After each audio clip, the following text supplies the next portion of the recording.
What's the creepiest thing that you've seen other families do that they accept as totally normal? Story 1. I remember it was around the time of Euro 2004. I went to a friend's house for a sleepover. I was 12 years old then. We arrived at his house, where both our moms dropped us off and then left. His dad was there, though. I never liked that man.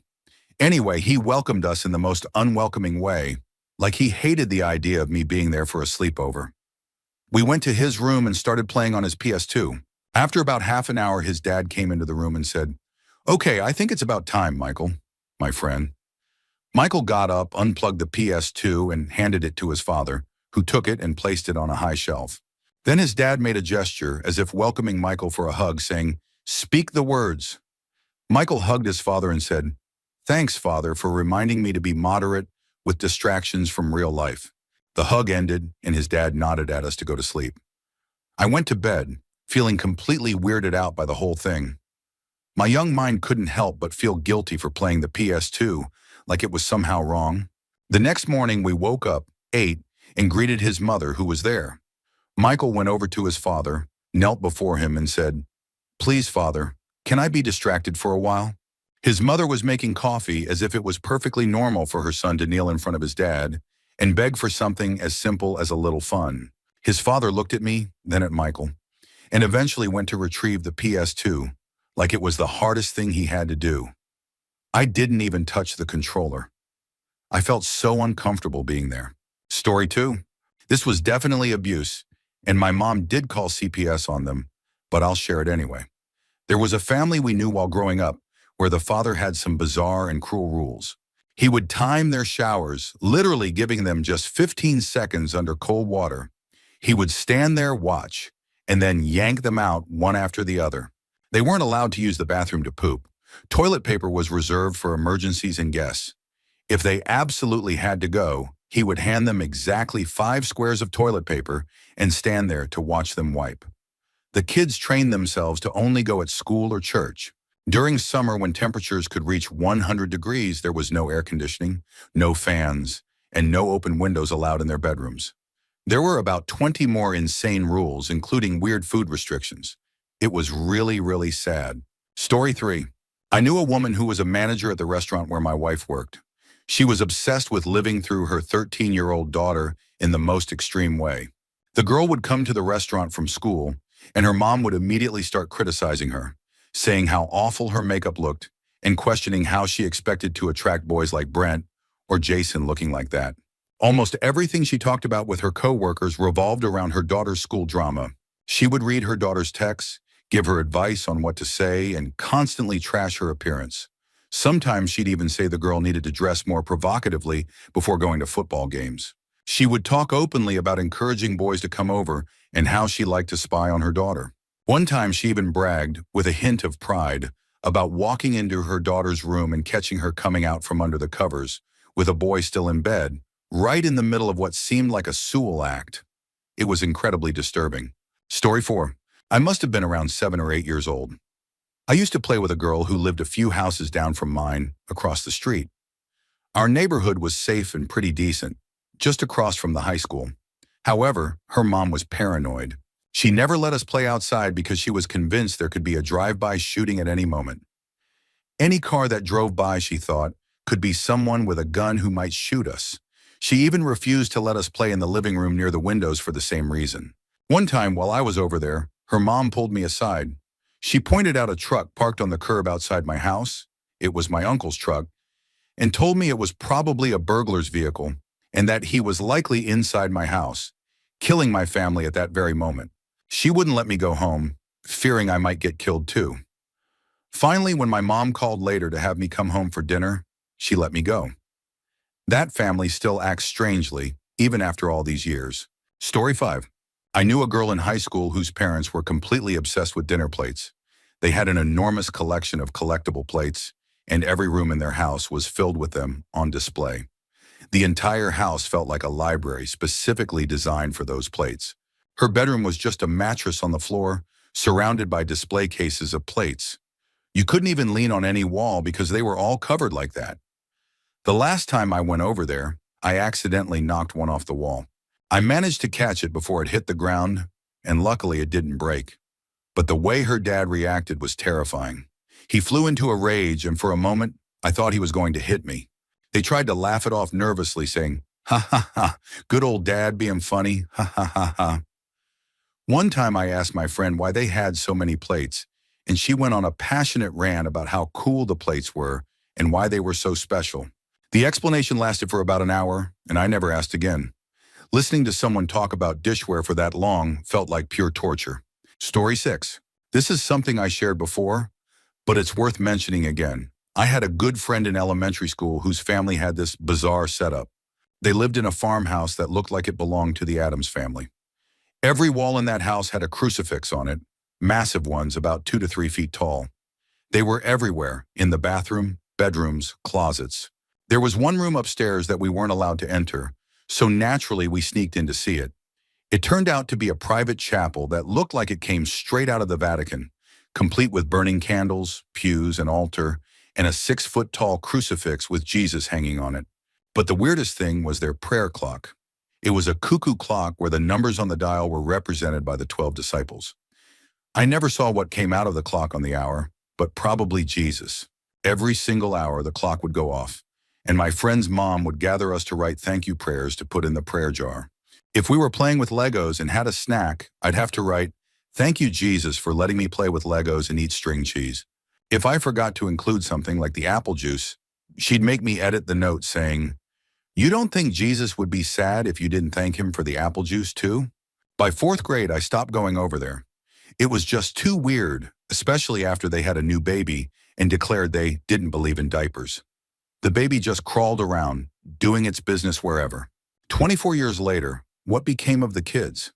The youngest, the baby who used to roam around naked, became a Catholic priest. The second youngest moved away and became a transgender entertainer. And the oldest, my friend, is now a programmer in Silicon Valley. The father eventually left the mother. Story 7. For years, I visited a family where all the adult children still lived with their parents. Something odd I noticed was that every time I visited, they always had the same movie playing.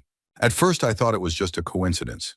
They would all huddle around the TV, acting like they were watching it for the first time, reacting to the same scenes with the same enthusiasm. One time I stayed over longer than usual. When the movie finally ended, they turned off the TV only to turn it right back on and play the same movie again. That's when I realized they watched that movie multiple times a day, every single day, almost like a ritual. They would always react the same way to the same scenes, as if they were genuinely seeing it for the first time each time. Story 8. One day after school, I went to a guy's house to work on a project. We weren't really friends, just assigned to the same group. Let's call him Gary. We were working on the project when he excused himself to use the restroom. About 15 minutes later, he came back. A little while later, I decided to use the bathroom while he was making snacks. When I walked in, I was greeted by the sight of what Gary had left behind, a massive unflushed poop just sitting there. I shrugged it off, thinking everyone forgets once in a while. I flushed it, did my business, and went back to working on the project. A couple of hours later, his mom came home. She greeted us politely and went toward the back of the house. Suddenly, she came back into the kitchen, furious, yelling, "Where is it?" I was completely confused, so I gave Gary a look like, "What's going on?" Gary muttered, "It wasn't me, it was him." His mom glared at me, huffed, and walked away. Gary later explained that after school every day, he was required to leave his poop in the toilet so his mom could check it. It wasn't because he was sick or anything. She just had this weird habit of making sure he was healthy. I never went back to Gary's house after that. Story 9. Back in high school, my best friend's dad did some seriously creepy stuff. When we were 13, he gave her a large diamond engagement ring and told her she couldn't get married until she found a man who could buy her a nicer one. It was so bizarre. We were just kids who spent most of our time playing N64 and riding bikes, not thinking about marriage. When everyone around us started dating, she wasn't allowed to. Eventually, she was really excited one day and told me that her dad had received a vision from God saying she was now allowed to date. I'm religious too, so I'm not knocking faith, but that definitely didn't happen. One of the creepiest incidents was at a school dance. Her dad showed up, saw her dancing with a boy, and physically pinned the guy against the wall. The police were called, and after that, her dad was banned from the school campus and all school functions, including graduation. Her mom never said a word about it, at least not that I ever heard. My friend seemed embarrassed, but more in a, oh my gosh, dads, right? Kind of way, instead of realizing just how disturbing it all was. She had two brothers who were allowed to do whatever they wanted without any of that weirdness. Story 10. In high school, I started seeing this girl. Let's call her Sarah. After a few weeks, she invited me over for dinner. Her family was classic Valley, pretty Christian, all blonde. Dad's a construction worker, mom's a hairdresser, and they lived on a dirt road. My mom dropped me off at their place, which was pretty far out of town. We were having a nice dinner, chatting about current events. Since it was early November 2012, I joked about how ridiculous it was that some people thought the world was going to end next month. Suddenly, Sarah's sister yelled, "Shut up!" The room went completely silent. Sarah glared at me. Her sister looked at their dad, and he was giving me the angriest dad stare I'd ever seen. Then Sarah's mom burst into tears and left the table. Confused, I asked, "What's wrong?" And Sarah's sister shouted, "Shut up again!" I excused myself to the bathroom, trying to figure out how to salvage the night. When I came out, Sarah was waiting and explained that her mom got really anxious about big, depressing topics and just wanted a break from hearing about them, even when the TV was off. I apologized and Sarah said it was okay, suggesting we go downstairs to watch a movie. I thought I had saved the night until I got to the basement. The entire space was stocked for the end of the world. Guns, food, rafts, maps, everything. Trying to play it cool, I asked what it was all for, hoping for a reasonable explanation. Sarah just said, "For when God will wash the wrong, we're just being prepared." That was it. I couldn't take it anymore. I walked 20 miles down the highway to get home that night. Story 11. I had a classmate from 6th through 8th grade who had a really tough childhood. She's really successful now, just graduated law school, and seems to have a happy, fulfilling life based on her social media. But back then, it was hard to watch how her family treated her. Her mom was obsessed with turning her into this prim and proper, almost Victorian-style lady. One day, she came to school with bruises on her arms. She told everyone it was from volleyball practice, but I didn't believe it. A few months later at a school dance, she asked me to dance with her, and I just came out and asked what really happened to her arm that day. Caught off guard, she admitted that she had forgotten her math book at school, and her mother had hit her. Another time, she told me she got grounded for an entire month just because her mom found the name of a cute boy from our class written in one of her notebooks. We were both in choir and the only ones who took voice lessons.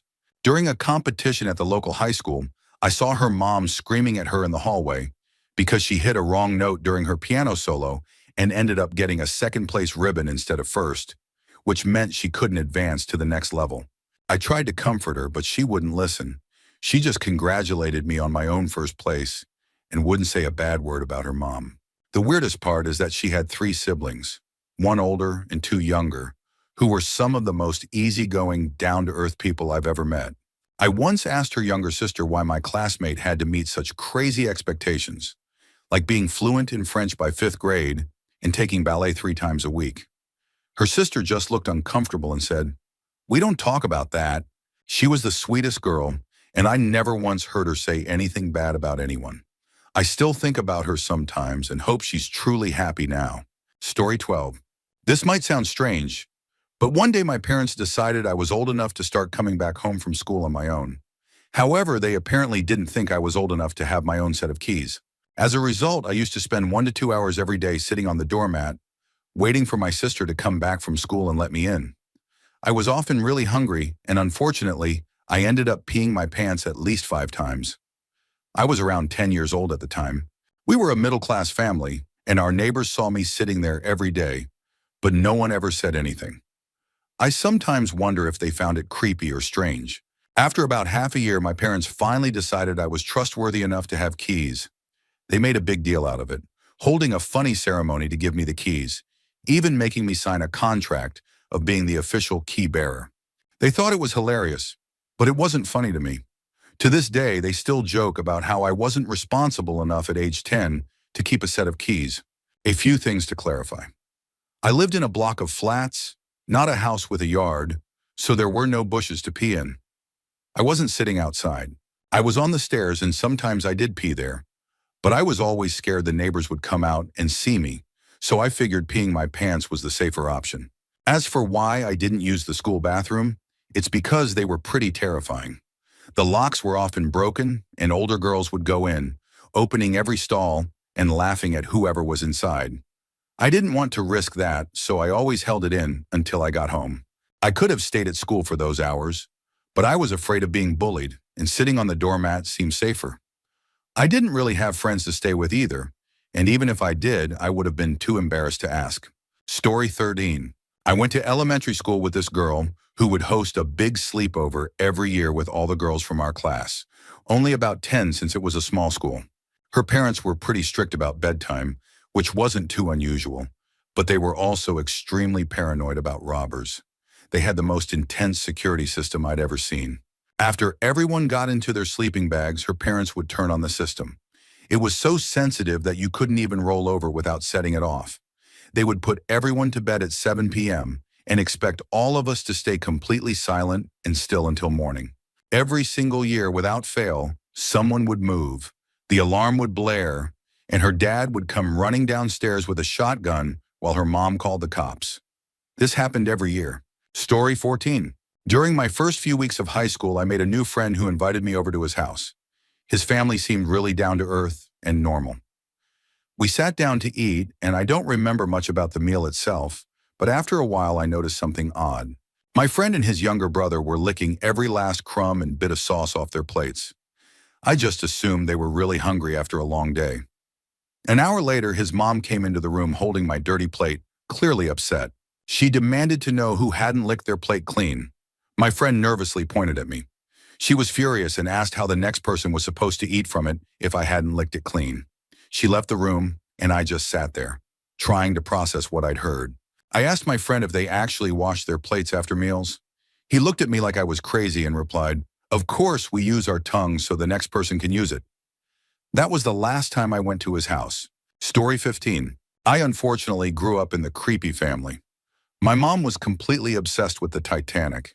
Every surface in our house was covered with something Titanic related.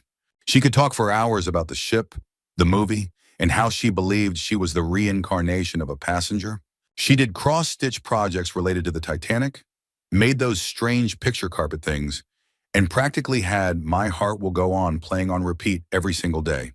She played Titanic video games, listened to the soundtrack, saved Titanic pictures online, and chatted with people about it constantly. Once, when I was in second grade, she completely rewrote my speech to be about the Titanic, came to my class, handed me the new cards, and sat there while I delivered the speech she wrote. For my birthday, she got me a Titanic t-shirt and a clock, hung them up in my room, and made it clear that I wasn't allowed to touch them. Christmas gifts were weird Titanic-themed dinner plates. She even got a Titanic tattoo. One time, I was finally allowed to have a friend sleep over. I invited my friend, and he was immediately weirded out by the Titanic memorabilia everywhere. So we stayed in my room, which was mostly free of that stuff. In the middle of the night, around 2 a.m., my mom, who was mostly deaf, decided it would be a good idea to play My Heart Will Go On at full volume. You could feel Celine Dion's voice vibrating through the walls, floor, and right into your skull. Normally, I'd just ignore it since it had become normal to me. But my friend started asking questions. It was then that I realized, wait, he's right. Why is this okay? It was summer, we had no AC, and it was unbearably hot. Tired and annoyed, I finally decided to confront my mom. I asked her straight out, "Why are you playing My Heart Will Go On in the middle of the night?" My friend got a front row seat to my mom yanking me to the ground by my ear, screaming over the booming speakers about how she was the adult and made the decisions in the house. And as a kid, I had no right to question her. If you've never heard a mostly deaf person scream, you can't imagine how terrifying it sounds. After that, my friend stopped hanging out with me, and word spread at school that my mom was scary. I couldn't disagree. It was a wake-up call that we were the weird family. I was grounded for a week. No toys, no going outside, no TV, no radio, no books. Just sitting in my room, listening to Titanic playing from the other room. Looking back, I realize how messed up it all was. When I visit my hometown, people often tell me, "We almost called Child Protective Services." Don't almost call them, just do it. Spending 7 straight days doing nothing but listening to that song could definitely be considered abuse. Story 16. There was this white woman who used to come into the fast food place where I worked. She had two white sons and two adopted young black children, but no husband. The mom and her sons looked like they'd stepped straight out of the 1950s, neatly dressed and well kept. Her adopted children, however, didn't look as well taken care of. She owned a popular Christian pizza buffet in town, and even the napkins had Bible quotes printed on them. Whenever they came in, the sons would order the same thing every single time. The mom would do the same. But when it came to the adopted kids, she would always point at them and say, "They don't need anything. Please don't give us anything for them." One time we felt bad and decided to pay for two kids' meals ourselves. When she found out, she was furious. After ordering, they would sit at the table and wait, expecting us to bring the food out to them. Even if the food was ready and sitting on the counter, they wouldn't pick it up. It would just sit there for 20 minutes until one of us took it to them. They would pray, eat, linger for ages, and then leave. The adopted kids always looked so sad. I never understood why she refused to feed them. It was one of the most disturbing and heartbreaking things I witnessed while working there. Story 17. This one's not really creepy, more weird and kind of funny. When I was about 11 or 12, I used to go to this guy's house after school. His mom had all these strict, strange rules. One of the weirdest was that we could only have our afternoon snack at exactly 4:30. If we tried to eat at 4:27 or 4:35, she would completely lose it. She would literally check the clock before letting us eat. My friend even had a little alarm clock set to go off at 4:30 to make sure he didn't miss snack time. It was pretty crazy, but it got even stranger. She kept two separate sets of snacks in the pantry, one for her own kids and one for her kids' friends. Her own kids got the good stuff, massive jars of Nutella, crepes, brioches, all sorts of delicious pastries. The snacks for the friends, however, were the no-brand, budget kind. She would keep a close eye on us to make sure we didn't accidentally get any of the good stuff. And this wasn't a poor family. They were actually quite wealthy. It was just weird. Story 18. I once went to a friend's house, and his mom took us to McDonald's. When we got back, I realized my order was wrong. It was a completely different sandwich from what I ordered. I decided to be polite and just eat it anyway, but I planned to remove the parts I didn't like. My friend's mom wasn't having it. At first, she quietly but firmly said that no one in their house wasted food. I explained that the order was wrong, but that I would eat it anyway after removing what I didn't like. That's when she grabbed the sandwich out of my hands and put the stuff I scraped off back into the sandwich. She then said we couldn't go out until I ate the whole thing. I was freaked out and didn't feel like eating anymore. I just wanted to go home. Then she started banging her fist on the table and burst into tears, screaming at me to eat it. Her husband came into the room because of the noise and crying. He calmed her down, told us to get in the car, and drove me home. I was only 8 at the time, but that incident still makes me uneasy when I think about it. Story 19. There's a family from my hometown that everyone knows as being downright disgusting. Apparently, they've been around since the town's founding and once had a nice house on Main Street.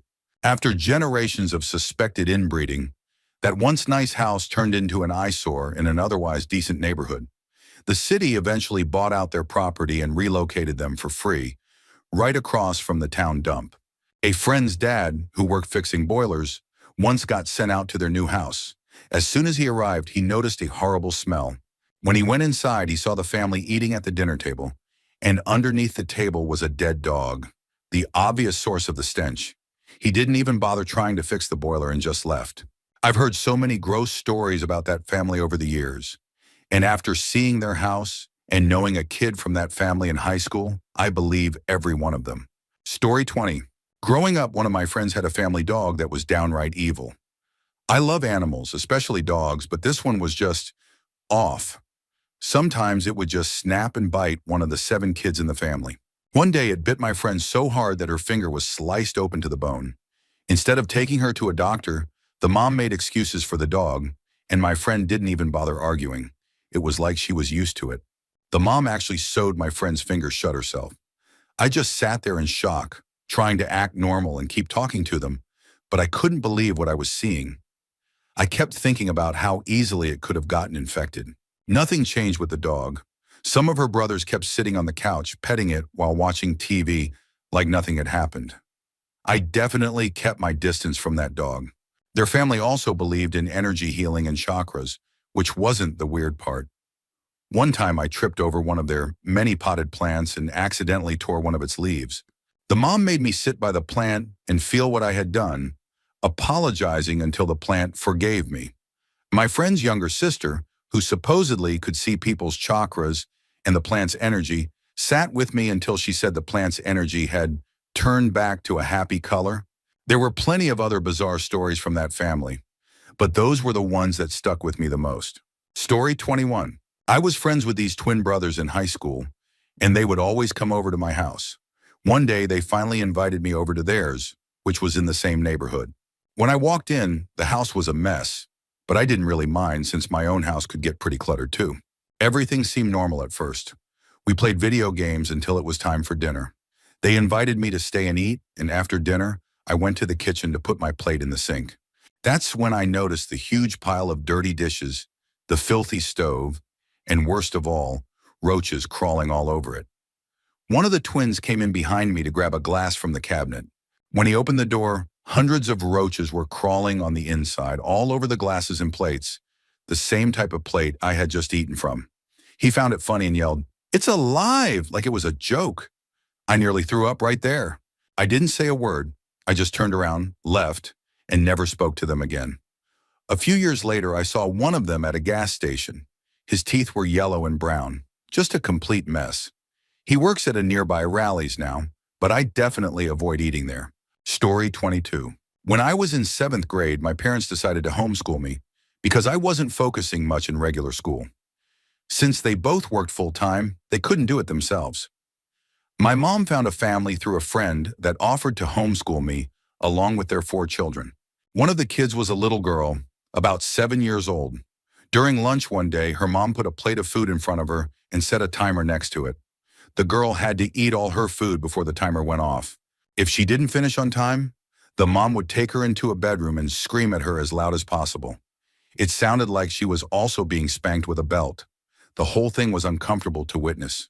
The weird part was that her 3 older brothers didn't have to follow this rule. They could eat whatever they wanted, whenever they wanted, and take as long as they liked. I didn't last long in that environment, went back to public school within the year. Story 23. There was a family in my small hometown that everyone knew was strange. The community was tight-knit, with around 300 kids in the K-12 school, so everyone knew everyone pretty well. The kids in this family seemed nice, if a bit sheltered, but the parents were just plain odd. If you went to their house to see if one of the kids could come out, the parents would only open the door a tiny crack. They would peer out as if you were definitely up to no good. You'd never see more than half their face at most. The windows were always heavily curtained, and the kids were rarely allowed out except for school or church. The mother was such a recluse that I think I only saw her once in an entire year. The weirdest part was their obsession with cleanliness. Every time the kids came home, they had to bathe immediately. If they went out multiple times a day, they bathed each time they returned.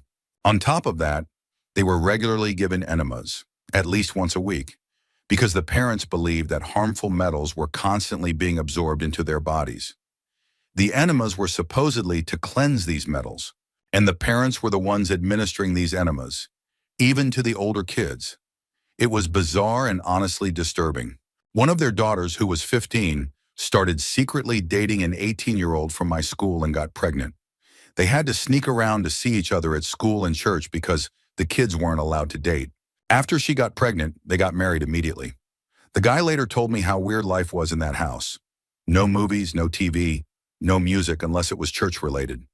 It wasn't even typical for Mormon families in our town, just theirs.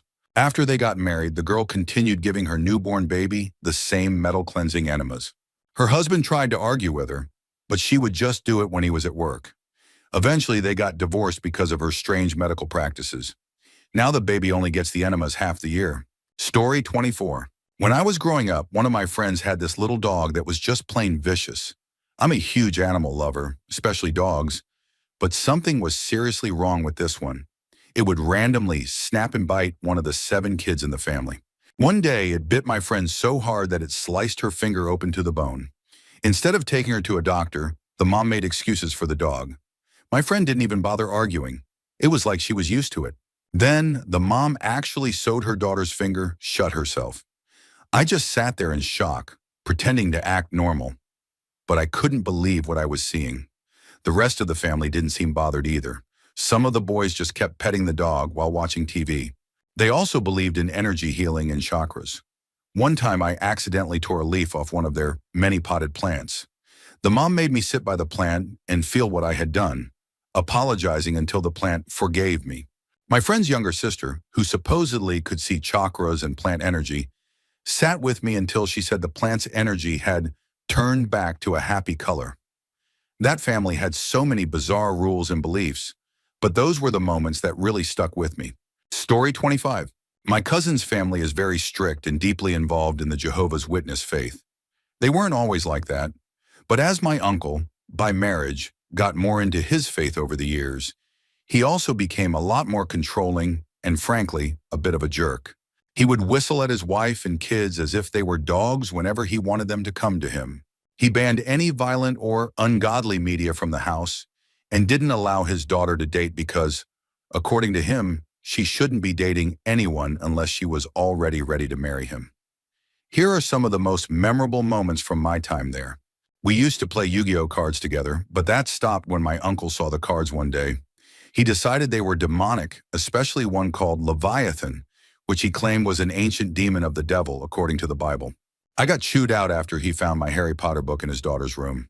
She had been reading it secretly, and he considered it satanic. One time, my cousin and I were playing Killzone in his room, and when my uncle found out, he damn near broke down the door to catch us. While I was listening to the new System of a Down CD with my cousin, my uncle heard the track titled Question and got really upset.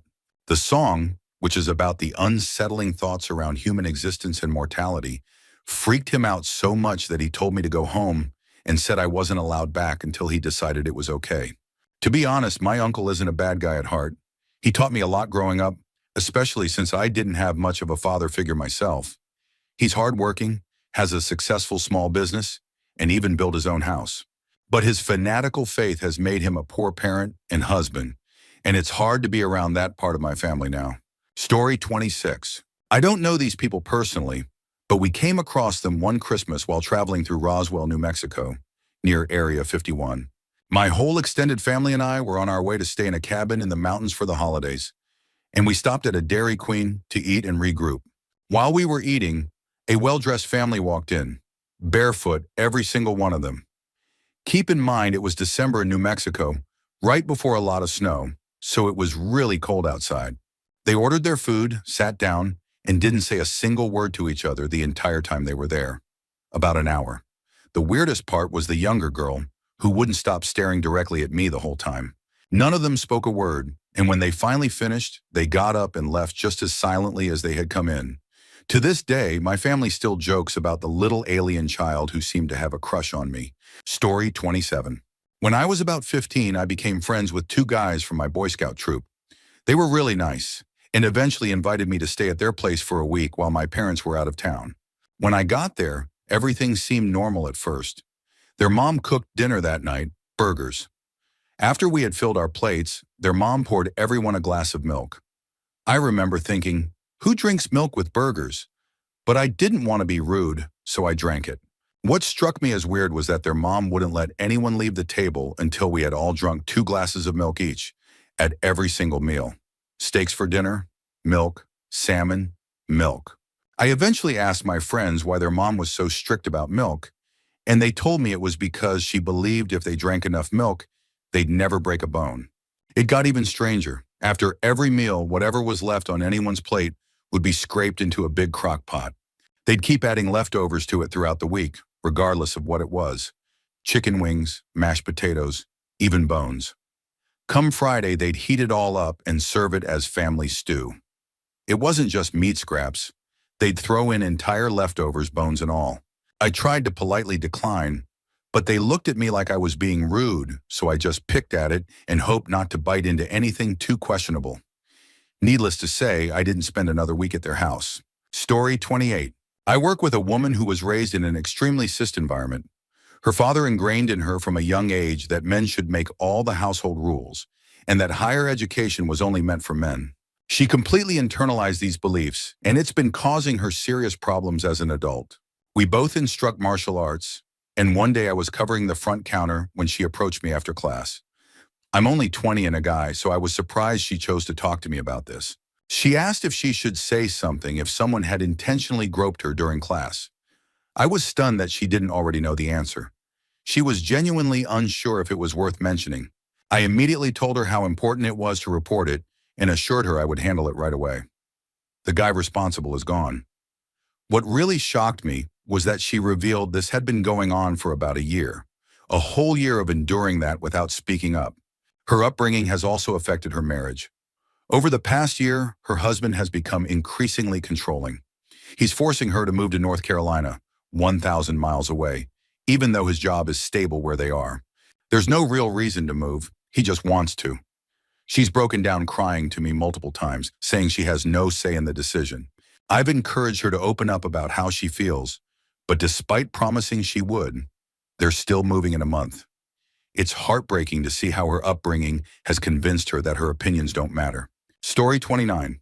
I have two weird stories for you, but the creepiest part is at the end. When I was about 9 or 10, I made friends with a girl who lived a few houses away. She had two brothers, one older, one younger, and they had a trampoline, so I'd be over there almost every day during the summer. One day her parents invited me to go to church with them. Her dad was the pastor, and although I wasn't religious, I had been to church before, so I agreed to go. This wasn't just any church. It was one of those massive Christian megachurches with at least 1,000 members, complete with a cafe, a library, and a huge auditorium.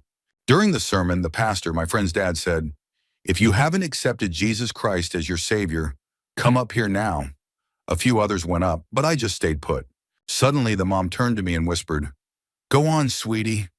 I tried to politely decline, but then the pastor called my name on the microphone, in front of at least 500 people. I was mortified. I had no choice but to walk up to the stage, stand there in front of everyone, and repeat lines about accepting Jesus. Some grown men were crying, one of them breaking down on stage. I was so embarrassed that I just wanted to disappear. Afterward, I put on a fake smile, but inside I was screaming. I just wanted to go home. Then came the really creepy part. On the way back, I politely asked if they could drop me off at my house since it was nearby. The mom said, "Oh, honey, we were hoping you could join us for dinner too." I didn't want to be rude, so I reluctantly agreed. When dinner was ready, we sat down at the table. Everything looked normal except for a framed picture of Jesus placed in the center. The father said, "Grace," and I thought we were about to eat. But no. He picked up the picture, looked at it, and said, "Thank you for providing us with this wonderful meal." Then he kissed the picture. He passed it to his wife, who did the same. Then the kids followed suit. When my friend handed it to me, I had no choice but to say the line and kiss the picture too. That was the last time I ever went to their house. Story 30. Back in 1982 or 1983, in Chalmette, Louisiana, my mom was dating this guy whose dad was pretty wealthy. The dad was an older Italian guy, probably in his early 60s, always dressed in a suit, and he had a much younger, attractive wife. We had met them a couple of times before, but never been to their house. One weekend, my mom got really excited because we were invited to the dad's house for dinner. As we drove there, the houses got nicer and nicer. Not mansions, but definitely upscale. When we pulled up, the house looked great from the outside. Nice lawn, well kept. But the moment I stepped out of the car, I was hit with this smell, like mosquito spray. Now, back in New Orleans during the 70s and 80s, they used to have mosquito spray trucks that drove around neighborhoods, spraying toxic chemicals to kill mosquitoes.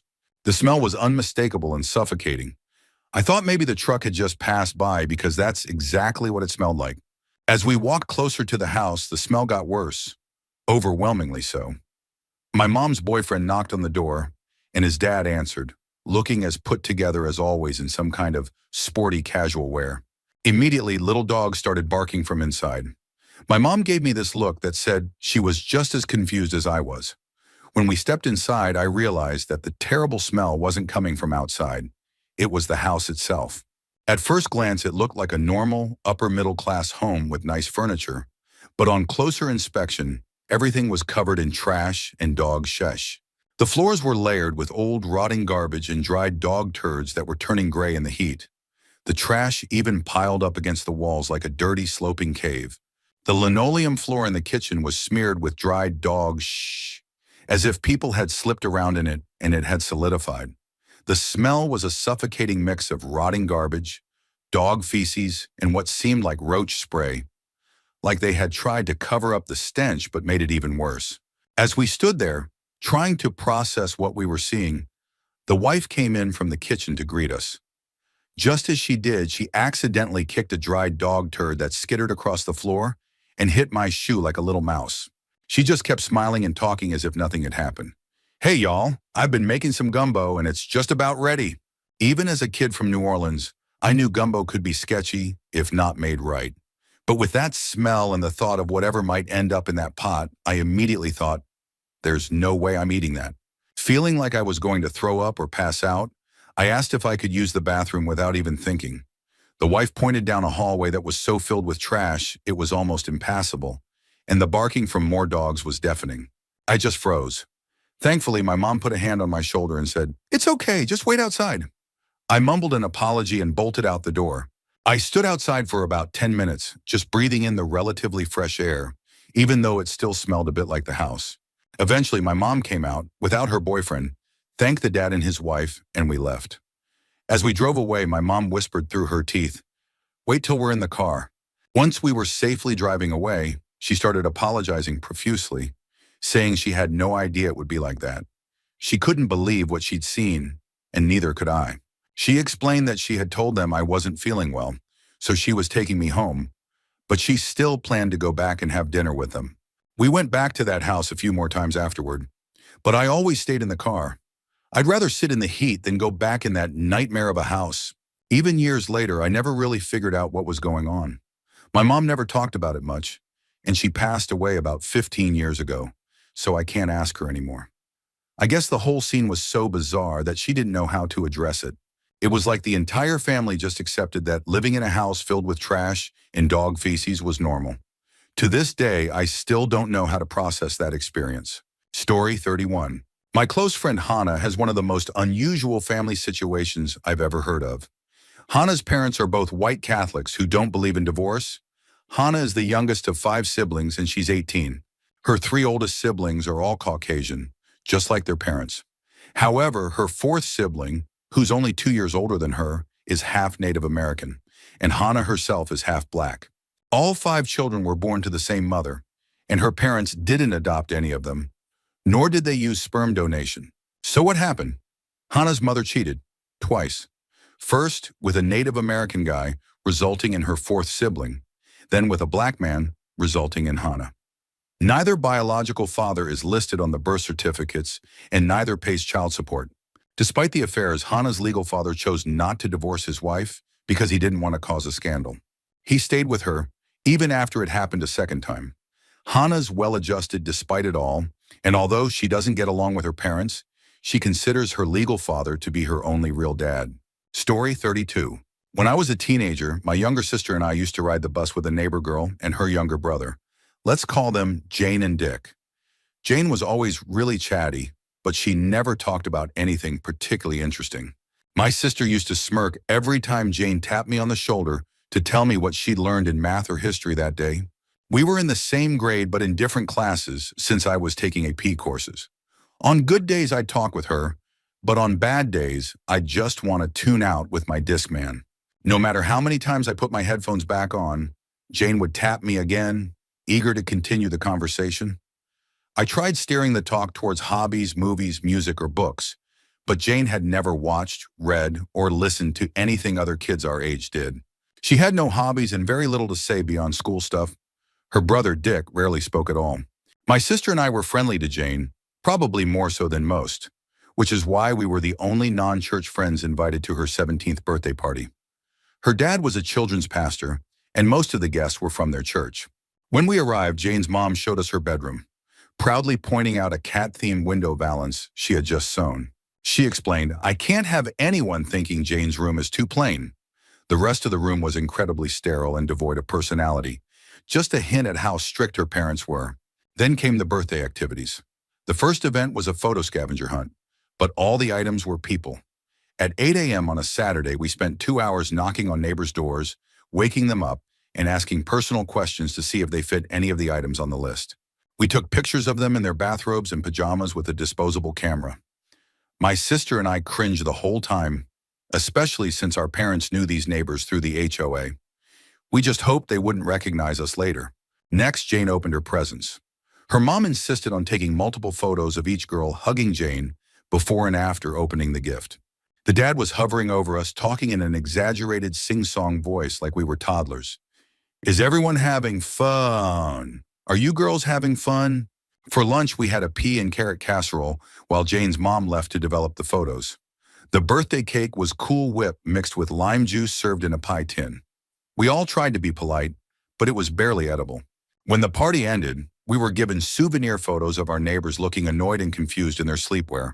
A few years later, Dick left home the moment he turned 18, and Jane ran off to Vegas, eloping with an older guy she met online. I never heard from either of them again. Story 33.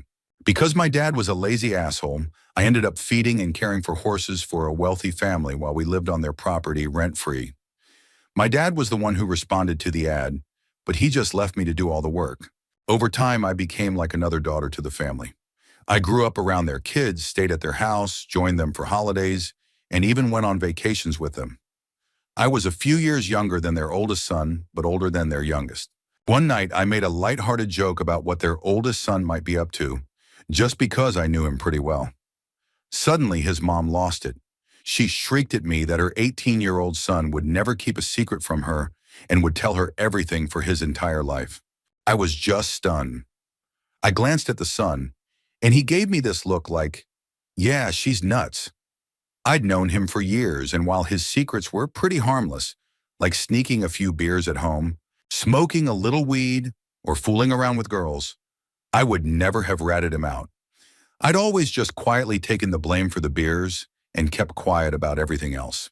But that moment, when his mom declared with absolute conviction that he would tell her every single thing about his life, was like staring into pure insanity. Who would want to know every detail of their teenage son's life? And who honestly believes that any 18-year-old would spill every thought and action to their mom? It was so unsettling because it wasn't just that she believed it. It was how she believed it, with complete certainty, as if it was the most natural thing in the world. It was like looking directly at a delusion, and I couldn't help but feel a chill run through me. Story 34. A few years ago, I decided to move to the capital city of my state.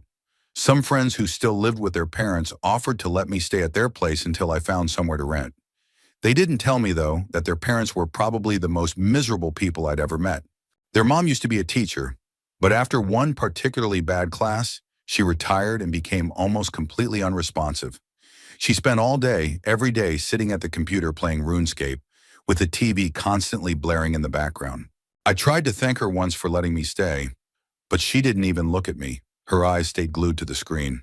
Their dad did have a job, but whenever he was home, he would just walk around the house in a bad mood, berating me for the smallest things.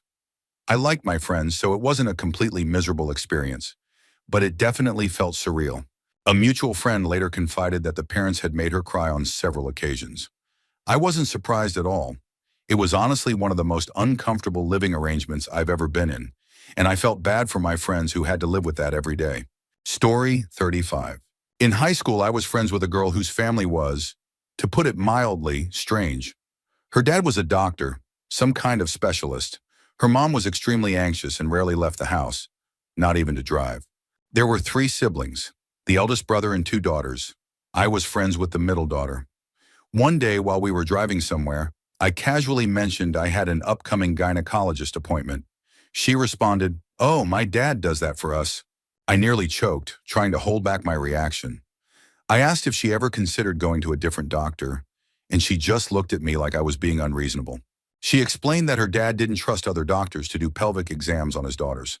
He was an ENT, an ear, nose, and throat doctor. I had even seen him myself for hay fever meds once. But to hear that he performed pelvic exams on his own teenage daughters, that was horrifying. Now that I'm older, I realize just how deeply disturbing that was, and it honestly just makes me feel sad for her and her siblings. Story 36. When I was in high school, I knew this guy who was a bit odd and got bullied a lot. I regret not standing up for him more, but I was too caught up in my own social status at the time. When we were around 14, I went to his house for the first time. He lived with his two younger brothers, and it was clear the parents let them do whatever they wanted. The place was pretty messy. One thing I noticed right away was that his bedroom door looked like it had been beaten up pretty badly. I didn't think much of it, assuming it was just old or something. We were playing video games when we heard shouting outside the room. My friend immediately jumped up and locked the door. I asked him what was going on, and he casually said that his brothers had lost their temper. Then the banging started. Loud, aggressive banging on the door, and it wasn't fists. It sounded like they were hitting it with something solid. I asked what the hell was happening, and he calmly replied, "They're trying to break the door down with a cricket bat. They've never managed to do it before. If I don't lock the door, they'll come in and hit me with it." He said it so casually, like it was just a regular thing. I couldn't believe it. He seemed almost numb to it. I later found out he passed away about 10 years ago, and I saw his brothers a few times after that. They seemed completely normal, so maybe it was just a phase, but it was horrifying at the time. Story 37. When I was 13, I met this kid while skateboarding around the Navy base where we both lived. He was goofy and outgoing when we were out and about. One day he invited me over to his house. As soon as we walked through the door, he completely changed, turned serious and almost robotic. His parents moved around the house like drones, expressionless and methodical. His mom sat him down at the table and gave him a single slice of white bread. I thought it was odd, but I didn't say anything. Then his dad called me into another room where there was just a small kid's chair and a TV VCR combo on a table. He put in a tape and made me watch it. It was an hour-long church rant about how AC/DC's song, Hell's Bells, was corrupting youth by glorifying hell. The dad stood there the entire time, making sure I watched the whole thing and quizzing me afterward. The house was filled with religious items and guns, AR rifles on racks in the living room, shotguns, pistols, and the laundry room doubled as an ammo reloading station. I left feeling angry and confused, and I never hung out with that kid again. Later on, I heard that his family was planning to falsely accuse the Navy of causing his mom to fall, hoping for a payout.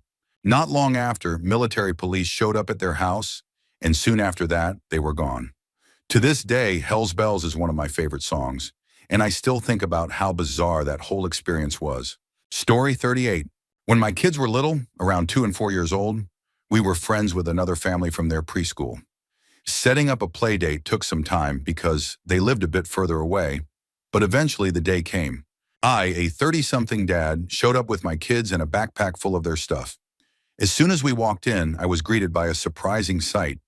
Both of the other family's kids were completely naked.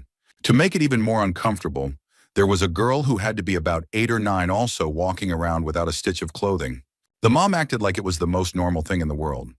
I was doing my best to avert my eyes, focusing on literally anything else, when she casually said, "Oh, they just strip down when they come home. Nothing I can do about it," and then gave this awkward little laugh. My kids were too young to think anything of it, so the play date went fine from their perspective. Eventually, the dad came home, and I stayed for a beer with him. Afterward, we left. We remained friendly with the family for a couple of years after that, but rarely went over to their place. Only when we'd received so many invitations that it would have been rude not to. That was about 15 years ago, and to this day, I can still remember every detail of the floor tile in their house, but I have absolutely no recollection of what any of those kids looked like. Story 39. I knew this kid in high school who was really nice, but definitely a bit odd. His family originally came from New York City, but he grew up in Pennsylvania. I knew they weren't well off, but what really baffled me was that his dad would take a Greyhound bus to New York City every day for work. That trip took about 2.5 hours one way, costing around $80 per day back then. I couldn't understand how that made financial sense, but I guess his job must have made it worth it.